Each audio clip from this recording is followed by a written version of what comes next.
Boa noite a todos que estão nos assistindo. Espero que todo mundo esteja conseguindo nos ouvir também. Infelizmente, nessa transmissão não vou conseguir ler os comentários ou interagir com vocês, mas depois eu respondo todo mundo. E gostaria de apresentar o convidado de hoje, né, que é o arquiteto Ricardo Albuquerque, e convidei ele justamente para a gente falar das questões que são da área do planejamento na nossa cidade, né, Ricardo? Sem Uma dúvida. área que carece muito aí ultimamente e que a gente sofre diariamente com a falta de planejamento, né? Seja no trânsito, seja na sincronização dos sinais, seja na falta das ciclovias, né? Seja na própria preservação do meio ambiente através do plano diretor, né? Coisas que são mesmo pertinentes do poder público e que nós, né? Eu e você, enquanto pré-candidatos nessas eleições de 2020, nós temos essa base conceitual e poderemos atuar nesse sentido, né? Justamente para evitar que a nossa cidade se encaminhe para um futuro de falta de planejamento, né? Com mais problemas advindos dessa questão.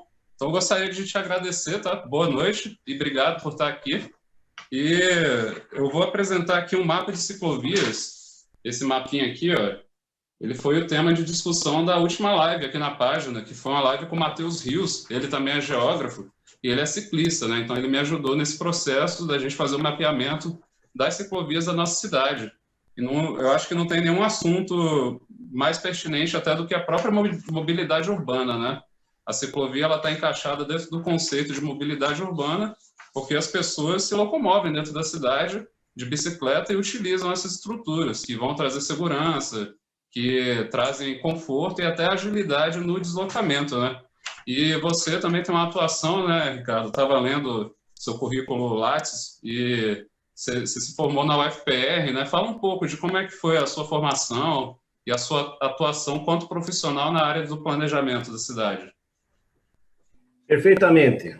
Muito boa noite a todos. Obrigado pelo convite, Dantas. É sempre importante a gente falar da nossa cidade, principalmente numa área importantíssima que é o planejamento urbano. Bom, com relação à minha formação, eu sempre quis ser arquiteto, né, e passei na Universidade Federal do Paraná, em que me formei arquiteto e urbanista. Eu tive o prazer também de ter como professor o professor Jaime Lerner, no período que eu estive lá cursando. Então, isso também me despertou esse lado urbanístico. E, posteriormente, vim a ser convidado para Foz do Iguaçu para trabalhar na prefeitura, desenvolver o segundo plano diretor da cidade.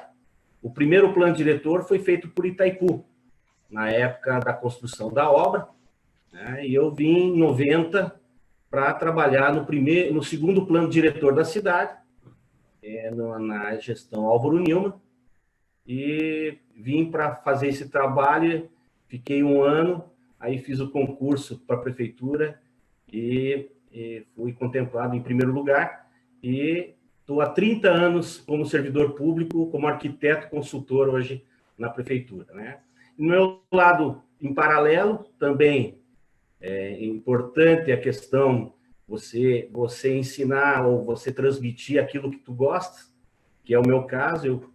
Em 2000, eu fui convidado pelo grupo da UDC para implementar o curso de arquitetura e urbanismo na UDC. Foi o segundo curso da UDC, né, eu tive que defender o curso perante o MEC, e fomos agraciados com o seu funcionamento. Eu fui o primeiro coordenador do curso, né, e atuei 16 anos no grupo, né? Agradeço muito a oportunidade que o professor Fábio Prado me deu e a professora Rosicler, né? Então, foi uma grata satisfação. Então, foi um lado acadêmico, em que também fiz pós-graduação de planejamento urbano e, posteriormente, mestrado em engenharia civil. Então, em linhas gerais, né, minha visão, meu trabalho acadêmico e meu trabalho profissional norteou principalmente essa minha área, principalmente a área do urbanismo. Pô, que legal, hein, Ricardo? E por falar em arquitetura, assim, eu sou um grande entusiasta da arquitetura, né? O curso que eu queria fazer na faculdade mesmo era arquitetura, mas na época que eu fiz o Enem eu morava em Rio Grande, lá no Rio Grande do Sul, e a arquitetura só tinha na PUC, de Pelotas, né? Então, para mim, foi inviável na época, mas um hábito que eu tenho até hoje é desenhar à mão livre. Gosto muito de desenhar prédio, sabe? Desenhar até mapa, né? É uma coisa que hoje eu faço bem, só que dentro da geografia. E a arquitetura e a geografia são disciplinas quase que irmãs, né? E tem as mesmas bases metodológicas, conceituais. Principalmente urbanismo. Então, eu sou formado na UNILA, aqui em Foz do Iguaçu, e o instituto que rege o nosso curso de geografia é o ILATIT, né? O Instituto Latino-Americano de Infraestrutura e Território, e engloba tanto a geografia quanto a arquitetura, e, se eu não me engano, a engenharia também está dentro do ILATIT, né? Então, essas matérias elas estão correlacionadas, inclusive também no campo de atuação, né? Porque, profissionalmente falando, o arquiteto e o geógrafo eles podem suprir as necessidades do poder público, né? Dentro das secretarias de planejamento, de meio ambiente, e todas as secretarias que sejam pertinentes ao bom planejamento da cidade, para que a gente, como cidadão, a gente possa usufruir de boas estruturas que são reflexo do retorno do nosso imposto, né? E da boa administração pública também. Você falou que você é aluno do Jaime Lerner, né? Eu acho muito interessante da parte do Jaime Lerner a questão do BRT, né? Na década de 80, esse sistema, que em inglês o termo significa Bus Rapid Transitation, né? É o ônibus rápido em via exclusiva. O princípio de funcionamento dele é parecido muito com o metrô, né? Ele é um transporte de grande capacidade, mas ele se aplica também a médias cidades, né? Como é o caso de Cascavel, que a gente tem isso na prática hoje, com todo aquele corredor de ônibus que está bem estruturado e distribuído por regiões e terminais, né? Ele é composto de vias troncais e alimentadoras, e caberia muito bem aqui em Foz do Iguaçu, né? Porque a gente tem avenidas que poderiam estar estruturadas, por exemplo, em eixos de mobilidade, né? Então, elas poderiam estar dotadas de infraestrutura, como o transporte público, por ônibus, né? Seja lá qual for o modal adotado, e por calçadas e ciclovias, né? Que é aí que acontece, na minha opinião, a primeira instância da mobilidade, né? Por parte do cidadão, porque a gente tem que levar em consideração também o transporte a pé, né? Mas se eu fosse aplicar uma técnica da geografia mesmo, eu já ia cair um pouco mais em sociologia, né? Discutir a cidade de acordo com o crescimento da sociedade, né? A cultura. Mas eu toquei no assunto do BRT porque eu tenho aqui um livro muito interessante, ó. Consegue ver aí? Manual do BRT? Olha o tamanho dele, ó, 900 páginas. Eu gosto muito dessa área de transporte, sabe? Dentro da geografia eu tenho atuado muito no campo do meio ambiente e também dentro do campo da mobilidade, né? E esse manual de BRT, inclusive eu recebi ele gratuitamente do Ministério das Cidades e consegui fazer uma pesquisa em cima dele que para mim foi muito boa, né? Aprendi bastante coisa e acredito que hoje eu posso contribuir também para que a gente resolva o problema de transporte, né, de Foz do Iguaçu. Aliás, isso é uma coisa que nos custa muito caro, né, Ricardo? Sim, sim. Olha, o BRT está no nosso plano diretor, no último plano diretor, né, porque, na verdade, ele é um sistema que, digamos, de baixo custo comparado a outros, né? Se você for comparar o sistema de BRT, né, que é o sistema de ônibus rápido ou de trânsito rápido, e comparar ao VLT, por exemplo, que é veículo de tráfego lento, né, que é o VLT, ele varia de 4 a 20 vezes menos o custo do todo o sistema, né? Podemos comparar isso de 10 a 100 vezes menor o custo deles em relação ao metrô. Então, hoje ele se adapta muito bem às cidades médias e até às cidades grandes, porque o custo, no final, na ponta, é significativo. Você vê o Rio de Janeiro, com toda a sua dificuldade, já a sua implantação, ele tem os seus os seus BRTs muito recentes, né? Toda a ligação da Barra da Tijuca com o centro da cidade foi tudo feito com BRTs. Então, assim, mesmo num trânsito que já está adensado e tudo mais, você tem condições porque você utiliza o sistema viário existente, né? Então, você trabalha com, digamos, com vias exclusivas, cria todo um sistema de pontos de ônibus que eles estão em nível com o ônibus e criam um acesso rápido e que tem uma frequência, coisa que a dificuldade do nosso transporte aqui em Foz é muito grande, porque ele não tem frequência, né? Ele é disperso, E aí entra o que você acabou de falar, você trabalhar com linhas troncais, né, para que se você tenha frequência, você consiga olhar no horizonte, você consiga ver a frequência desses ônibus vindo, né? Muitas vezes ele pode vir mais lotado, ainda mais agora com a pandemia, né? Seria necessário você ter esses ônibus com maior frequência.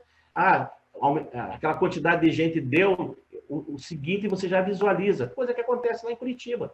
Você vai para as linhas dos expressos lá, você visualiza aquele que vem mais lotado na frente, você pega o de trás e assim por diante. Então, assim, há uma frequência, há uma demora diminuta, né, no sistema, não há sobreposições de linhas, como acontece hoje, há muitas sobreposições de linhas, então, e caminhos dispersos que vão tornando a viagem extremamente prolongada.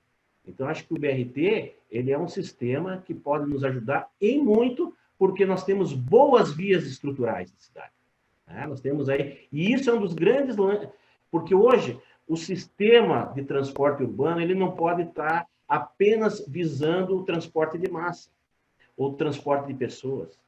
O sistema de transporte tem que estar integrado ao sistema viário e integrado ao uso do solo.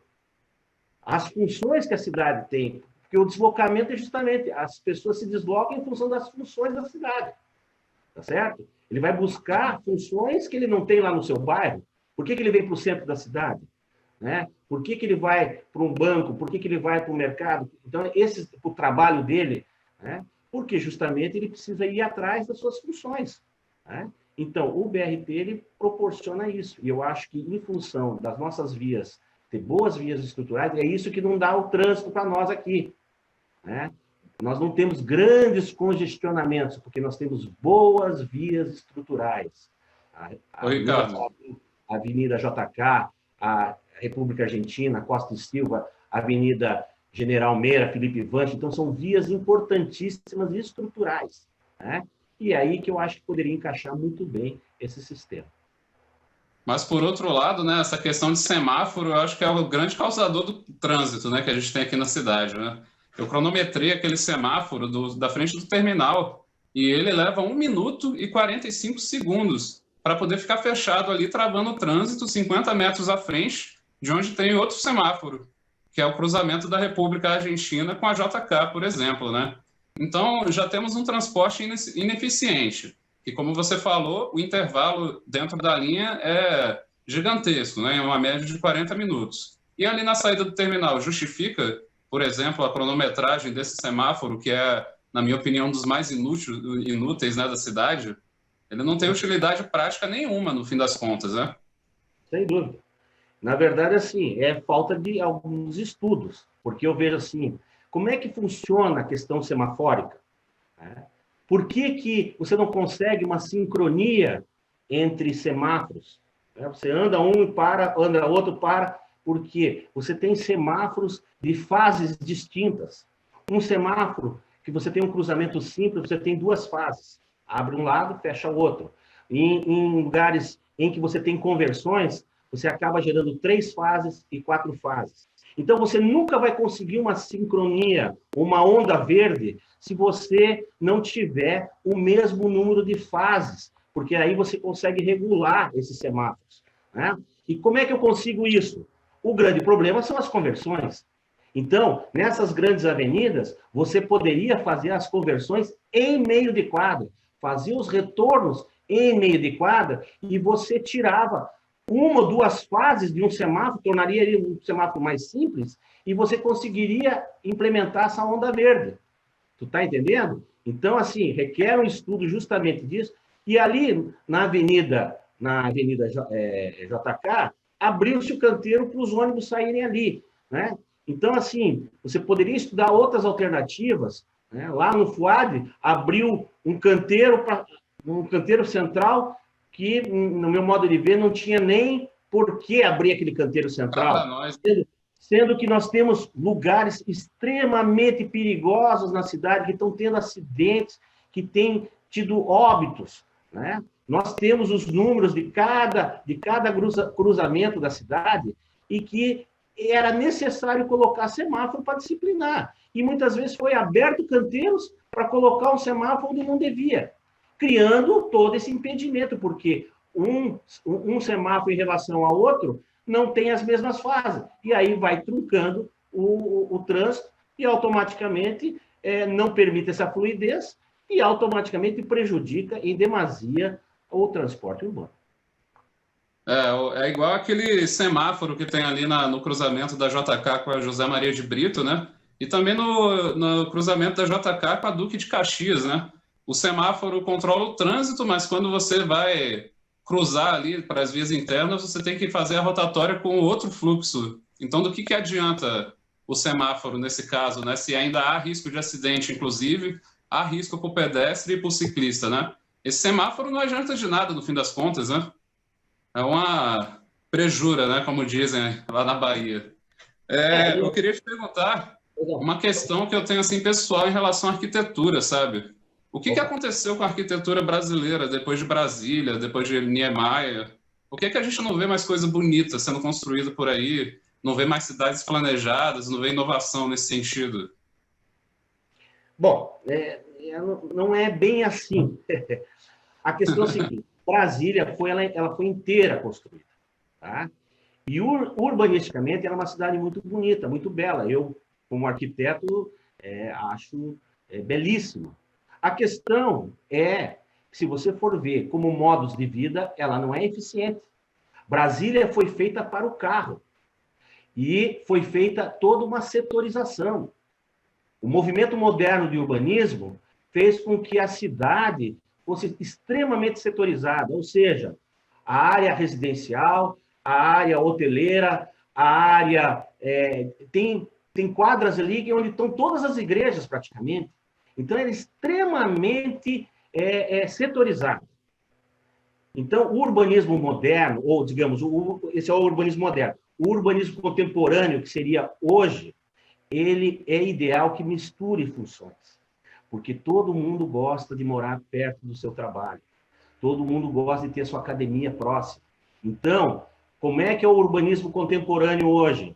É você misturar funções da cidade, sendo que aqueles usos que são conflitantes... Eu não quero uma metalúrgica do lado da minha casa.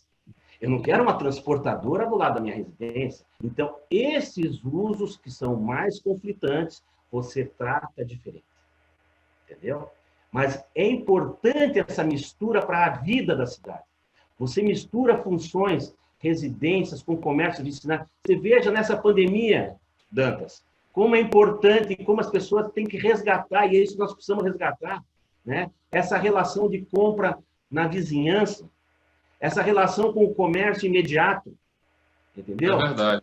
Então, isso é muito importante. Os pequenos deslocamentos, os deslocamentos a pé, que nós estamos comentando, nós precisamos ter calçadas boas, os deslocamentos de pequenos percursos. Então, nós temos que resgatar de novo essa visão. Se a gente quer se ajudar em termos de comunitário, nós precisamos melhorar essas relações de uso nos bairros, entendeu? Então, é fundamental que a gente propicie essa relação do comércio e serviço vicinal, de bairro, né? E como é que a gente faz isso? Com uma lei de zoneamento mais própria. Nós vimos que a última lei de zoneamento da cidade, o nome já diz, ficou extremamente zoneado, entendeu?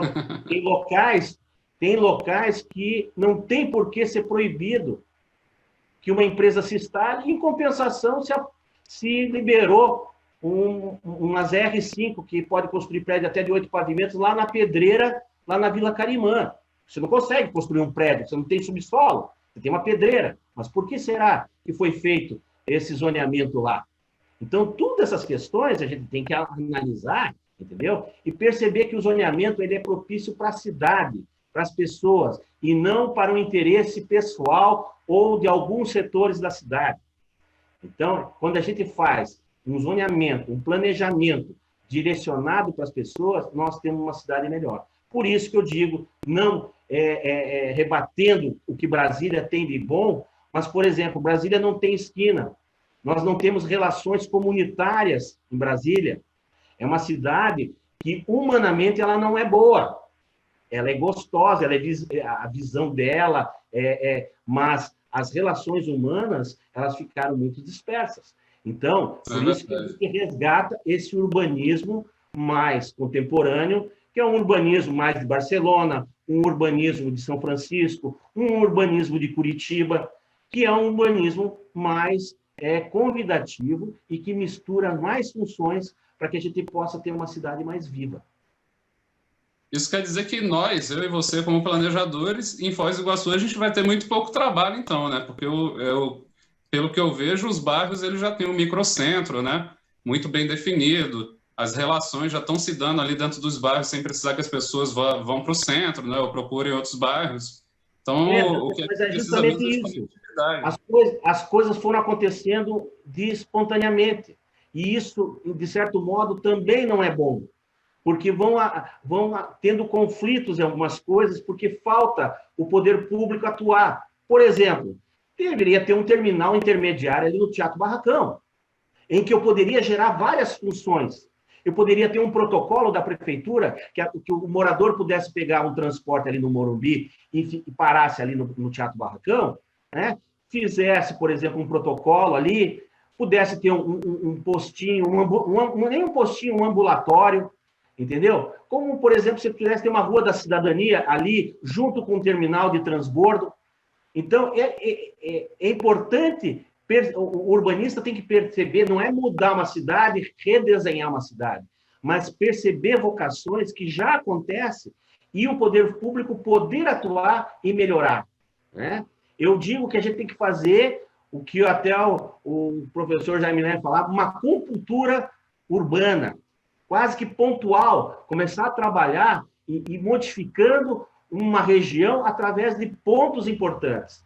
Aí você começa a ter o todo, porque se você começa a induzir a mudança, você começa a ter uma cadeia de mudança, e é isso que eu acho que a solução seria. Você trabalha pontualmente, mas vários pontos interligando e tendo um pensamento geral, pensamento para a cidade toda, né? Como você fez a tua live aí da ciclovia, né? Você viu nitidamente que nós temos algumas, mas não conecta nada com coisa nenhuma. Então, falta uma ciclovia troncal, né? Exato. Então, o primeiro ponto que tem que fazer é criar um circuito, tá certo? Você anda no início da manhã aí, né? Você vai ver trabalhadores, né, principalmente da construção civil, com a sua bicicletinha indo ao seu trabalho. Então, assim, se nós temos que começar com um circuito. Então, nós temos que começar a conectar as que tem e melhorar, porque o que tem ali, muitas vezes, é uma loucura, né? É quase que um rally. É um rally, não é uma ciclovia. Né? Então, nós temos que sinalizar, nós temos que dar as condições, não ter buraco. Então, assim, para que as pessoas vão usando. Esse é o foco da mobilidade urbana. O foco da mobilidade urbana é desestimular o transporte particular e estimular os não motorizados e o transporte urbano. Aliás, falar de mobilidade, né? Se a gente quer ter uma cidade sustentável, nós temos que caminhar nessa linha. Falar em mobilidade é você falar em meio ambiente também, né? É falar da redução do carbono lançado na atmosfera, é falar da redução dos acidentes de trânsito, né? Da saúde pública, da qualidade de vida. Todos esses fatores, eles estão entrelaçados, né? Esses dias eu li até que Foz do Iguaçu, dentre a cidade de 273 veículos elétricos, Foz do Iguaçu era uma das primeiras. Ela superava até Curitiba em compra, no ano de 2019, de 80 veículos e Curitiba 73. Então, tem potenciais aí, que a gente tem o estudo lá, o trabalho árduo ali da Itaipu com o carro elétrico. Você pode, de repente, começar a pensar no transporte urbano, coletivo, também com essa tecnologia, né, que Curitiba já tem. Né? Então, o que não falta aqui são opções tecnológicas, né, cara? A gente tem ali em Cascavel a fábrica da Mascarello, que está fabricando, por exemplo, para a cidade de Cascavel, um veículo elétrico articulado, um ônibus que vai transportar o pessoal ali no corredor de ônibus. E, em contrapartida, a gente tem a própria Itaipu aqui, produzindo a tecnologia das baterias. Inclusive, eles estavam trabalhando até em um VLT da Bom Sinal, né? Com a tecnologia deles, elétrico, avião elétrico, os carros elétricos, que quando eu estudava no PTI eu via direto, né? Isso tudo integrado tanto com o ônibus que levava a gente para o PTI, quanto com a ciclovia lá dentro também, né? Então, ali é um pequeno modelo que a gente tem já de uma cidade do futuro, né? Uma cidade onde o transporte funciona e que agrade todos os gostos, né? Quem quer ir no seu carro particular. Muita gente tem preconceito, né? Quando a gente defende, por exemplo, a bandeira da bicicleta. É porque o pessoal, eu não sei, né, como que é o pensamento, mas o pessoal diz muito assim, então você quer que eu pare de andar de carro, né, para poder me obrigar a andar de bicicleta? Não, não é isso. É você possibilitar que as pessoas possam diversificar seus modais de transporte e, de preferência, que sejam modais limpos, né, que não vão trazer o prejuízo para o meio ambiente e que todo mundo viva a cidade, né? Aliás, é isso, né? Você veja, tem cidades no mundo, lá na Dinamarca, na Holanda, todos esses países aí, o sistema de transporte por bicicleta é uma coisa que já ficou corriqueiro, né? Mas por quê? Há um estímulo do transporte urbano e há um estímulo de ciclovias, de maneiras adequadas. Então é o seguinte, o que vem antes, o ovo ou a galinha, né? O que vem antes, a demanda ou a necessidade? Na medida que você implementa ciclovias, ciclorotas de maneira adequada, as pessoas vão começar a usar, entendeu? E é o estímulo, né? É o estímulo que você dá para que as pessoas comecem a utilizar e diversificar. Ele não precisa ir todo dia, mas para a saúde dele também é importante. Ele vai para o trabalho dele, né, cuidando também da saúde, mas ele tem que ir de uma maneira segura e uma maneira que seja aprazível, que seja boa, né? E aí também as próprias empresas começam a trabalhar isso. Eles começam a trabalhar com paraciclos, né, para o cara chegar e instalar sua bicicleta na empresa. Começa a instalar até uma questão de vestiário, para a pessoa não chegar lá, estou suado, tal. Você tem uma condição. Então, você começa a gerar uma rede voltada para tudo isso. Né? Não é apenas, lógico, é uma conscientização, né? Mas existe toda uma cadeia que todo mundo acaba se envolvendo num objetivo comum, que é o objetivo de ter uma cidade melhor, mais sustentável, com menos trânsito e mais segura. É verdade. Mas voltando àquela conversa da urbanização, né? A gente vê que a falta de planejamento, ao pensar a cidade já desde a época da colonização, custa muito caro hoje para nós, né? No que custa caro? No próprio traçado das vias urbanas, na questão do trânsito e do morar na cidade, né? E principalmente nas questões ambientais. A minha pesquisa, né, que foi a minha pesquisa durante toda a faculdade, o meu TCC, ela foi em relação à poluição dos rios aqui da cidade.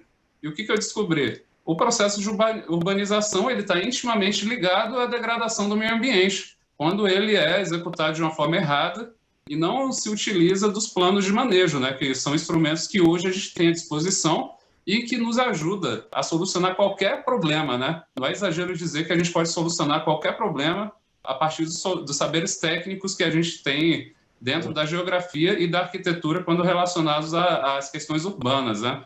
Então, uma coisa que me chama muita atenção é a descontinuidade de muitas ruas aqui que a gente tem aqui em Foz do Iguaçu, né? A descontinuidade de muitas ruas e avenidas. Tanto que no início dessa live eu passei um vídeo que é um protesto que eu fiz em relação ao fechamento do Charrua, né? Eu morava lá na Vila A, hoje eu moro na Vila Portes. Só que o Charrua ele é um acesso muito importante, né? Que conecta toda aquela parte leste ali da Vila A e aqueles bairros ao redor com os pontos de interesse, né? Que são a rodoviária, que está ali perto, o próprio shopping, né? Quando o pessoal corta pelo Parque Presidente para pegar a Costa e Silva.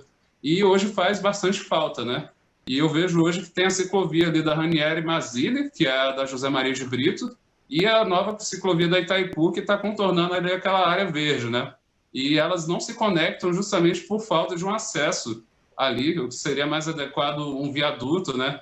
E aí eu deixo para você, Ricardo, porque outra coisa que me incomoda muito é o padrão DENIT para a construção de pontes e viadutos aqui no nosso país, né? O pessoal quer usar só o concretão e só cabo amarelo, pô, o que é isso? O que aconteceu com a questão estética da arquitetura no nosso país? Na verdade, você colocou algumas questões de falta de planejamento, mas eu tenho que lembrar você que o crescimento da cidade se deu na época do Itaipu e foi um crescimento astronômico. Nós saímos de 36 mil habitantes para 140 mil. Então, isso não há planejamento que resista essa vocação ou essa indução do movimento de pessoas que vieram morar em Foz do Iguaçu. Tá? Diferente de hoje. Hoje nós temos um crescimento negativo. Nós estamos perdendo população, que é grave. Né? Então, assim, mas em termos de planejamento, esses últimos anos a gente poderia ter uma atuação bem melhor. Com relação a esse entroncamento que tu falas, é importantíssimo, porque a vida inteira a gente brigou para ter uma entrada da cidade, né, que fosse adequada, que fosse uma entrada do porte de uma cidade de Foz do Iguaçu, né? E vimos que foi feita uma boa obra, mas que não foi pensado na sequência. Quer dizer, parecia que o charrua não existia. Ele apareceu de repente, né?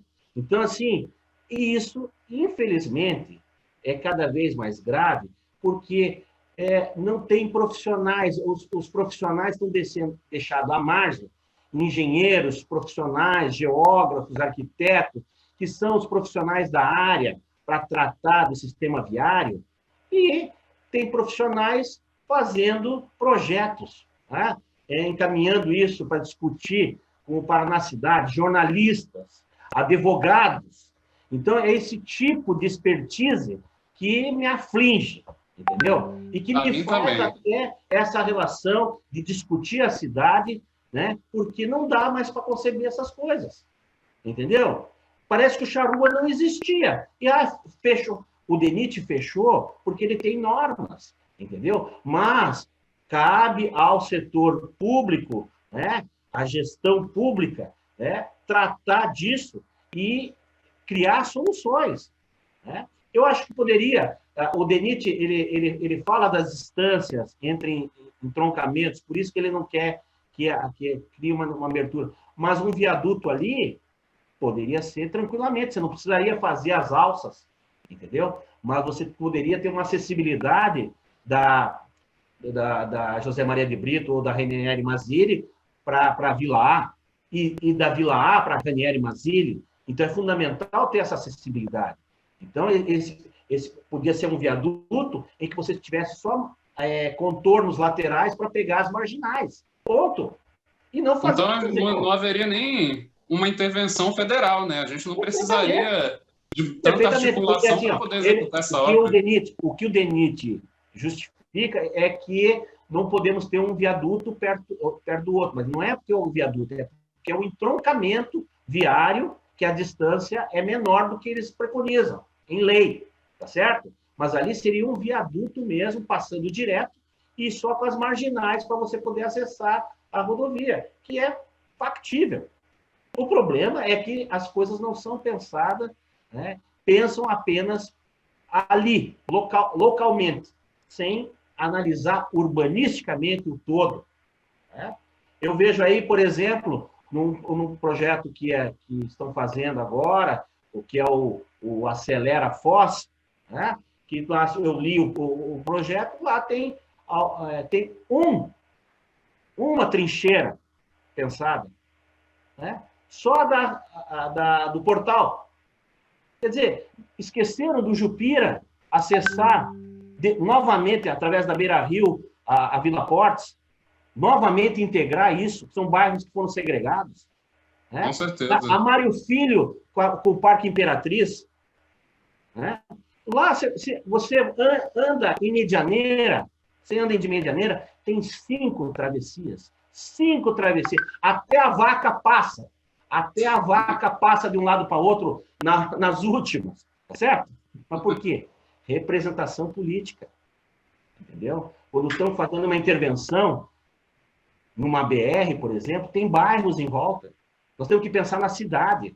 E isso é o gestor público que tem que ir lá, cobrar e dizer, eu quero analisar. Como é o caso da perimetral.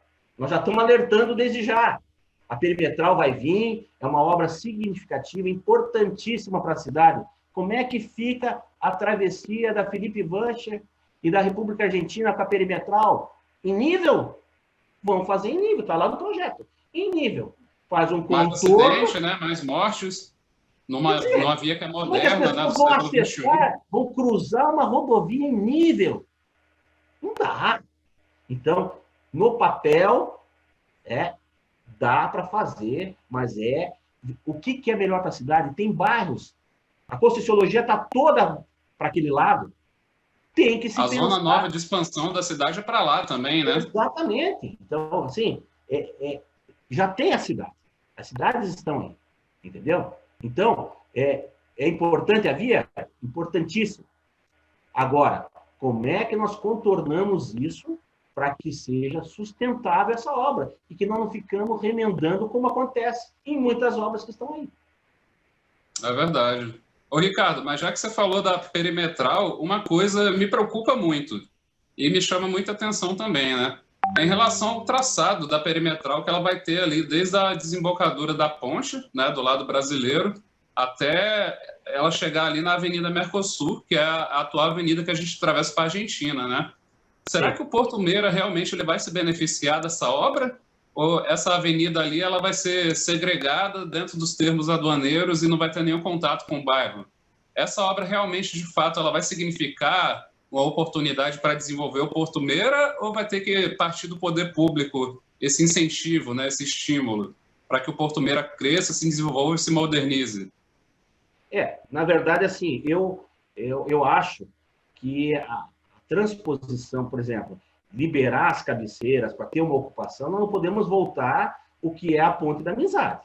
É verdade. Certo? Então, assim, o Porto Meira, ele tem que se desenvolver e eu acredito que vai ter oportunidade sim.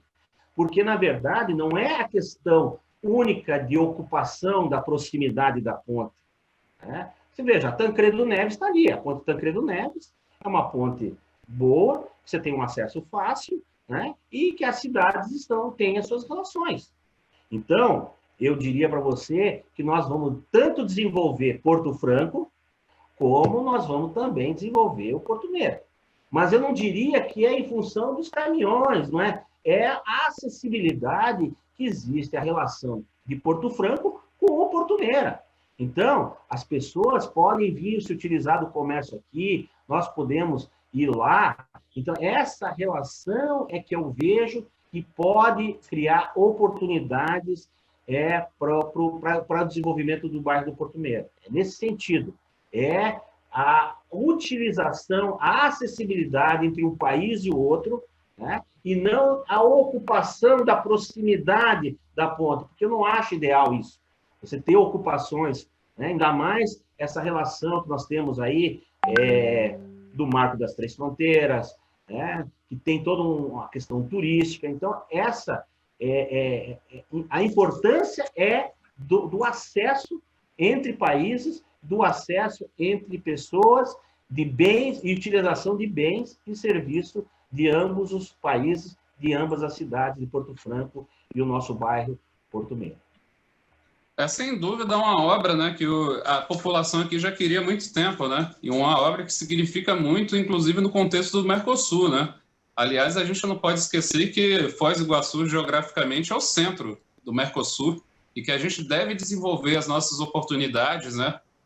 Uma coisa que eu penso muito é na questão de emprego e renda, por exemplo, da população, né? Agora, na pandemia, a gente está passando por uma crise sem precedentes, porque a nossa base econômica é basicamente o turismo, que depende de um movimento que é mundial. Tanto que nossas estruturas elas estão desenhadas para atender um fluxo mundial, né? Um aeroporto que recebe voos internacionais, resorts de alto padrão, né? E outras coisas que contribuem para esse desenvolvimento, mas que, na prática, para nós cidadãos, não nos traz muito retorno, né? Então, eu vejo que a gente vai ter um grande desafio econômico e administrativo pela frente, né, para poder administrar essa crise, mas que a gente tem uma bela oportunidade dentro do contexto do Mercosul, né, para poder desenvolver estruturas logísticas, fabris, que vão gerar emprego, que vão modernizar a nossa cidade, né, que vão poder nos tornar um polo regional também, como é Cascavel hoje, né? Aliás, existe essa discussão aí de trazer a Ferroeste para cá E a gente precisa sim trabalhar politicamente nesse sentido, né, Ricardo? Porque senão essa história morre daqui a pouco, o povo esquece, né? As forças políticas vão esquecer também, e a gente vai ficar aqui chupando o dedo, sendo que a gente é passagem do Mercosul, né?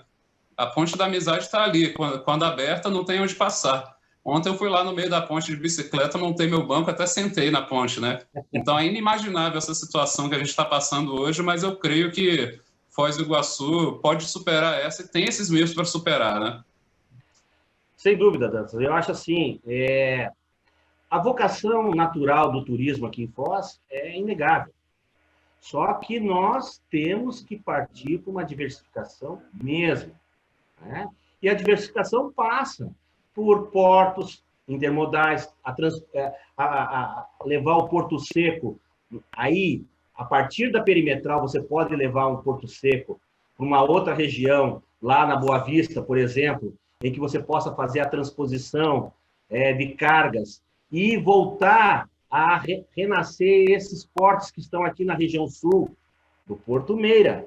A cidade, lembramos que a cidade começou pelo Porto Meira. E nós estamos olhando o Paraguai descendo com chatas que vão parar lá em Buenos Aires, com óleo, com grãos.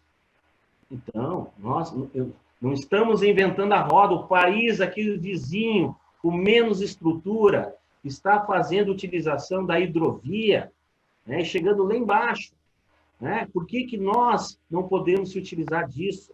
Né? Quando você falou do ramal da Ferroeste, isso aí poderia chegar, né, e fazer a transposição e chegar até no porto, digamos, lá de Antofagasta, né? Fazer toda essa interligação, né, bioceânica entre o Pacífico e o Atlântico. Lógico, é um projeto gigante, é um projeto que necessita uma representatividade forte da nossa região, né, junto com Cascavel, junto com até agentes internacionais do Paraguai, do Chile, né, para que a gente possa desenvolver, porque todos serão beneficiados. O Mato Grosso, que poderia exportar toda a sua produção via portos chilenos, né? Então, tem uma série de coisas, por isso que eu digo, né, nós não podemos ver esse horizonte, porque a gente vê Foz do Iguaçu como o centro das coisas. Né? Nós estamos no meio de tudo isso aí. Né? Nós não estamos sabendo, muitas vezes, aproveitar.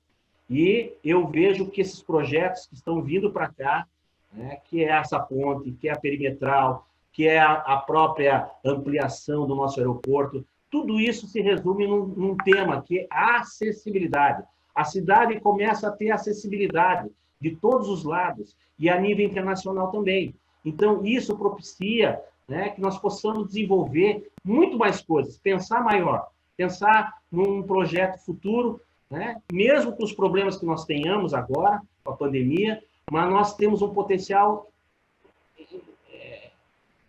longínquo, né? Então, assim, esse potencial não é nos tirado, né?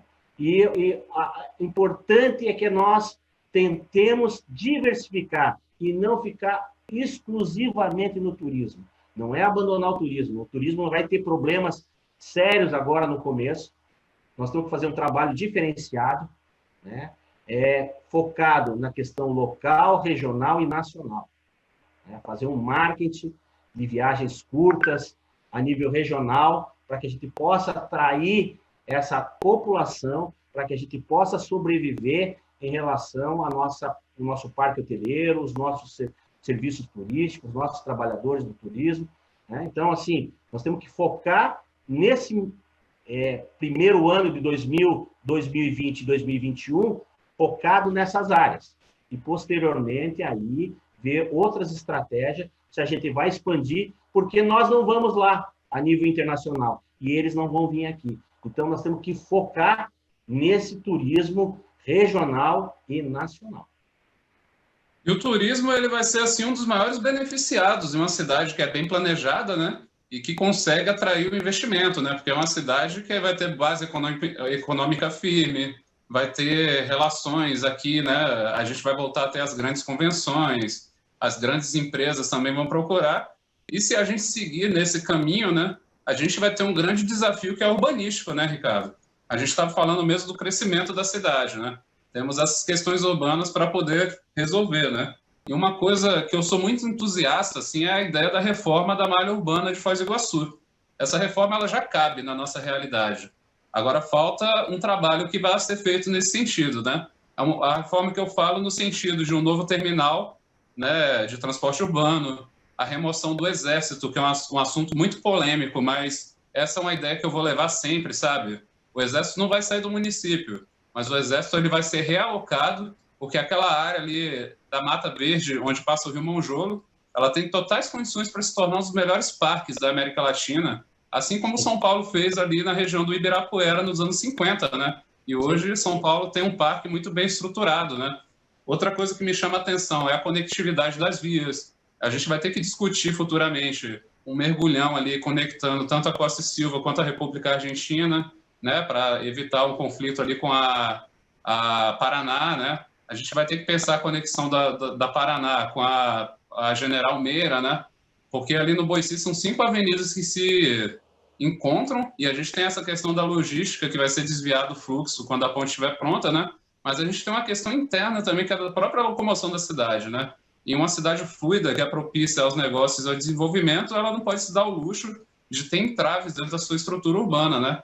E sem falar que, falando de todos esses assuntos, a gente está falando em qualidade de vida e em cidadania, né? Porque o discurso que muitas pessoas adotam hoje, porque foi implantado na cabeça das pessoas, e principalmente o meio político adota, é de que Foz do Iguaçu é uma cidade turística e vive para isso. Mas eu te pergunto, no meio disso tudo, e a nossa cidadania? Como é que a gente usufrui da estrutura urbana? Como é que a gente aproveita como cidadão, né? Como é que a gente vai poder trabalhar pelo meio ambiente também? Que todas as questões elas são entrelaçadas, né? Então, eu acho que esse discurso de dizer que é turismo, ele tem que ser deixado um pouco de lado também, né? Para a gente poder trabalhar melhor a nossa cidade e trazer esse investimento aí que é tão necessário, né? A cidade é boa turisticamente se ela é boa para o seu morador. Tá? Então, assim, não adianta, o turista percebe isso. Tanto é que quando nós viajamos, a gente não gosta de ser turista. A gente gosta de se envolver com a comunidade. A gente gosta de se sentir parte daquilo. Né? Então, uma cidade que é boa, uma cidade que é aprazível, é boa para o turista e boa para os seus moradores. Então, quando tu falas aí que nós devemos transformar a cidade, tirar esse conceito do conceito de uma cidade com pontos turísticos para uma cidade turística. Né? Que é o caso, por exemplo, de Gramado. Gramado, você vai para Gramado, você desfruta da cidade, e não os pontos turísticos. Tem, mas são ínfimos, são pequenos. Né? Você desfruta da cidade. É o trato com a cidade, é o urbanismo da cidade, é a convivência, é uma calçada adequada, é um lugar aprazível. Né? Então, tudo isso faz com que uma cidade seja boa. Então, e a mobilidade é fundamental também. Então, eu falei anteriormente que as nossas avenidas estruturais são muito boas. O que nós devemos dar foco nos próximos anos é as vias conectoras. Conectar essas vias, né, entre vias estruturais. Ou seja, exemplos, né, dar continuidade na João Paulo II, dar continuidade na Pôr do Sol, dar continuidade na Ayrton Senna, na Mário Filho. São vias que conectam vias estruturais. Eu vou começar a ter uma relação interbairros.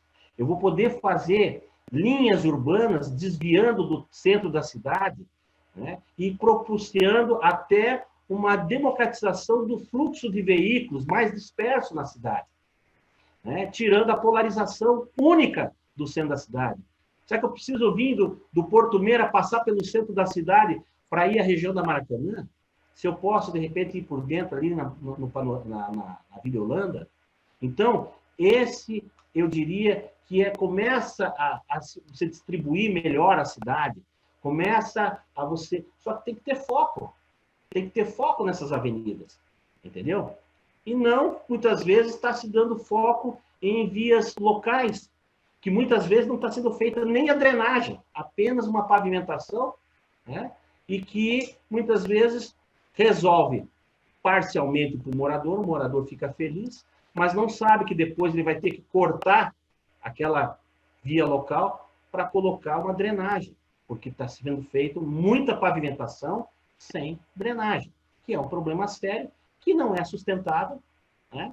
E que pode ser apenas uma maquiagem, e lá na frente nós vamos ver as consequências disso. Então, falta prioridades. Quais são as prioridades? Quais são pontos importantes para se trabalhar na cidade, para se modificar, né? E que isso possa agregar valor tanto ao morador como para o turista. Porque o turista também vai trazer divisas econômicas para nós. E na medida que ele vai no ponto turístico e fica no hotel, não é interessante para a nossa economia. É parcialmente interessante. Parcialmente interessante. Né? Então, nós precisamos desse turista transitando na nossa cidade. Consumindo, né? Sentindo parte da própria cidade. Mas nós precisamos melhorar. Melhorar nossas calçadas. Melhorar a visibilidade, né? Às vezes você vê questões de legislação urbana, de publicidade, por exemplo, faixas, pinturas em muro. Então, assim, você não tem uma disciplina para que você tenha um ganho total. Porque tudo isso acaba criando uma poluição da publicidade. A publicidade não alcança. Eu coloco uma faixa, o outro coloca uma faixa, o outro coloca uma pintura de muro, se polui tudo e ninguém tem a informação, que é o objetivo da publicidade. Então, é preferível que cada um tenha uma publicidade mínima do seu local e que isso comece a ter um ganho, você começa a ver a arquitetura das obras. Né? Então, tudo isso... Vila Posse que eu diga, hein? Aí você pode trabalhar o paisagismo, você pode trabalhar a melhoria das obras, né? Obras inacabadas, tem que ter atuação nessas obras inacabadas em corredores turísticos. Você passar e ver uma obra inacabada, tem que saber por que aquela obra está parada. Se é um problema de judiciário, se é um problema, tem que ser atuado. Porque ele está deixando... Eu vi casos, por exemplo, no passado, que ele não conseguiu terminar o prédio, mas a fachada ele foi e terminou. Porque pensou na cidade, porque foi cobrado. Sim, claro. Entendeu? Porque ele pertence à cidade. Agora, ele não teve dinheiro, então deixa internamente, mas fora tem que rebocar. Tem que rebocar, deixar bonito, deixar adequado. Então, é isso que tem que ser cobrado. Então, esse é o papel do poder público. Cobrar, não no sentido apenas de multar, mas de cobrar para o ganho da cidade. Ô, Ricardo, a gente se encaminhando já para o final da nossa live, né? Você tocou num assunto que eu acho muito interessante também e que eu busquei estudar para poder entender melhor, que é a questão da drenagem urbana, né? No meu caso, dentro do conceito da hidrologia e do estudo da bacia hidrográfica. E uma drenagem urbana mal planejada e mal feita, ela contribui para a degradação do rio, né? Porque todo o material que vai descer pela enxurrada, né? Ele vai contribuir para o assoreamento do rio, por exemplo, né? E aqui na nossa cidade a gente está passando por uma crise ambiental que ela é muito grave. E para driblar essa crise ambiental, para que a gente supere isso, vai precisar, sim, de uma intervenção muito forte do poder público, e essa intervenção, ela significa obras estruturantes em diversos pontos da cidade, né? Então, uma das coisas que me chama muita atenção é esse financiamento aí pela agência francesa, né? Para poder fazer o Parque Linear do Rio Boissy, que para a nossa cidade é maravilhoso, né? Unir o meio ambiente, a mobilidade urbana, a preservação da água, apesar de eu ter minhas críticas, né? Levaram em consideração uma área do Rio Boissy, mas esqueceram justamente da cabeceira norte, que é ali na Vila Brás, no Jardim Canadá, onde as pessoas estão morando hoje em palafitas e favelas, em cima das próprias nascentes do Rio Boissy, e essa água que nasce ali, ela já nasce suja, né? Ainda sobre os rios e canalização, teve um fato muito interessante. Você já ouviu falar da canalização do Rio Monjolo, aqui no centro da cidade? Sim. Ela foi feita na década de 70, né, durante a atuação do Jário de Oliveira, que ele era secretário de obras naquela época. E, infelizmente, ele não teve uma visão holística, né, para olhar, por exemplo, para o século XXI e dizer, olha, o centro da cidade poderia estar muito bem integrado com o vale do Rio Monjolo, mas hoje os prédios encobriram esse vale, né? As ruas passam só pelas baixadas e ninguém imagina que tem um rio. E uma coisa que me deixa muito triste é que esse rio ele tem um valor histórico para a nossa história aqui como cidade, né? porque o José Maria de Brito ele descreve sendo ali a origem da zona urbana da cidade, né?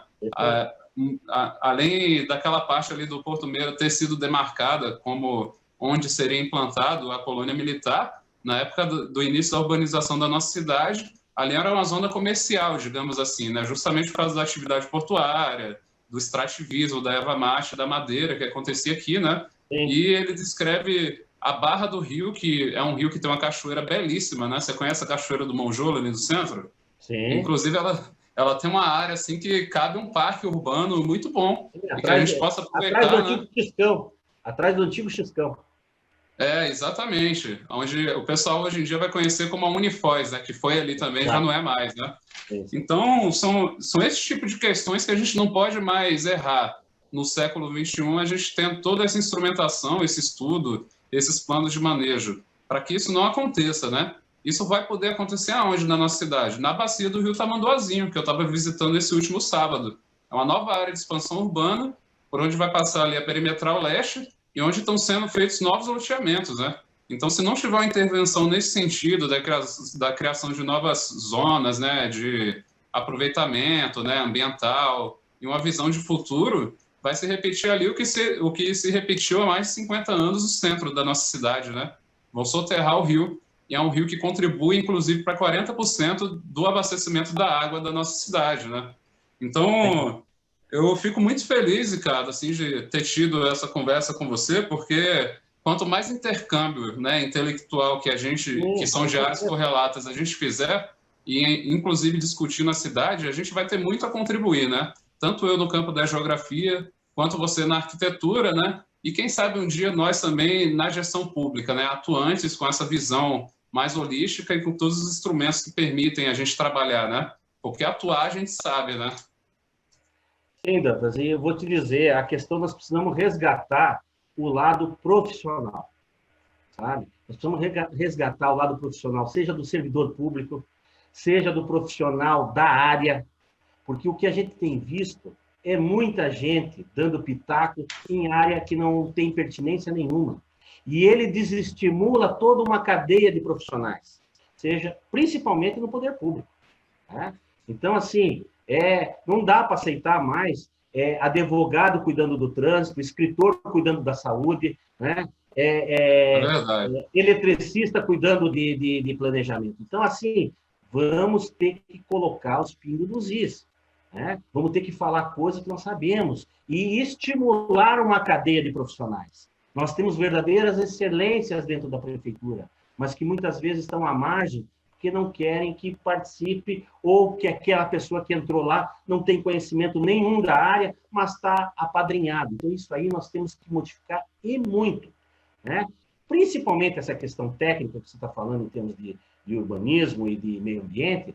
Quer dizer, o zoneamento, por exemplo, do Rio Tamanduá foi liberada a cabeceira que futuramente nós vamos ter problemas.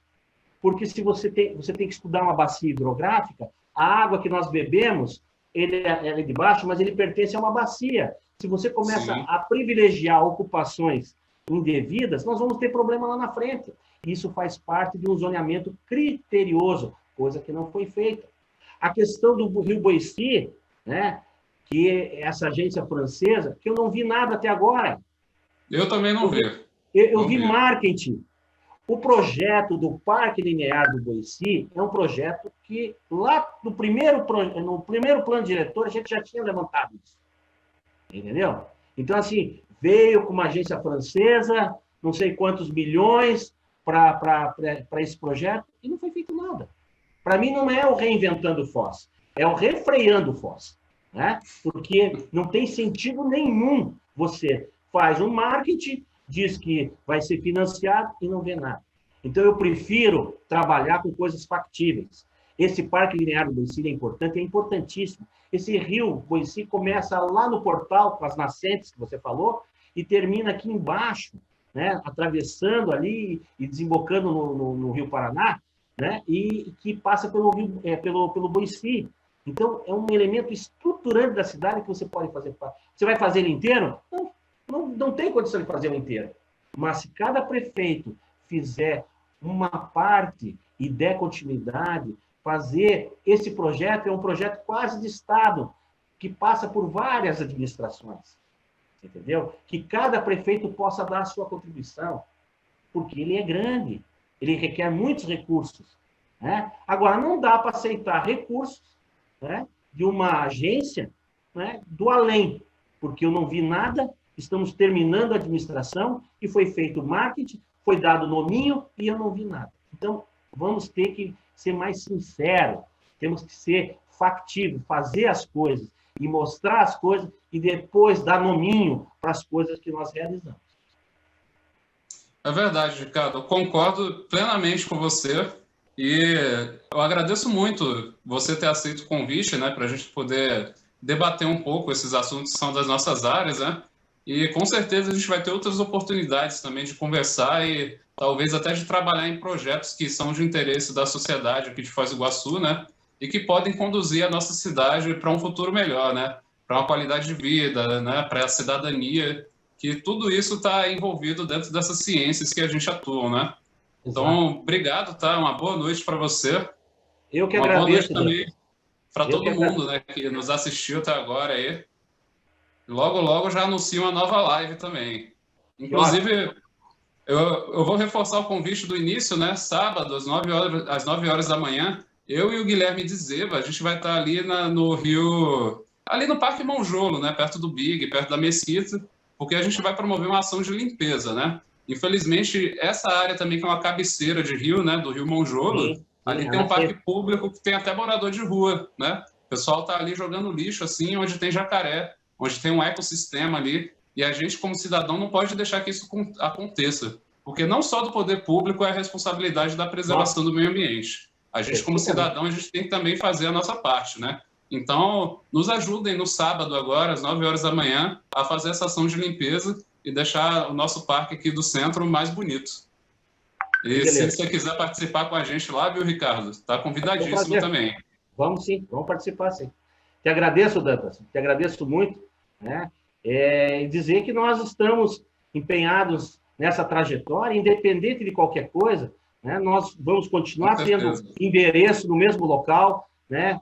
Cumprindo com as nossas atividades, né? E mais importante, a gente ter esse pensamento e disseminar isso, para a gente consiga uma consciência, para que a gente possa ter uma cidade melhor para nós e para os nossos filhos. Um grande abraço, muito obrigado. Obrigado, Ricardo. Boa noite, hein?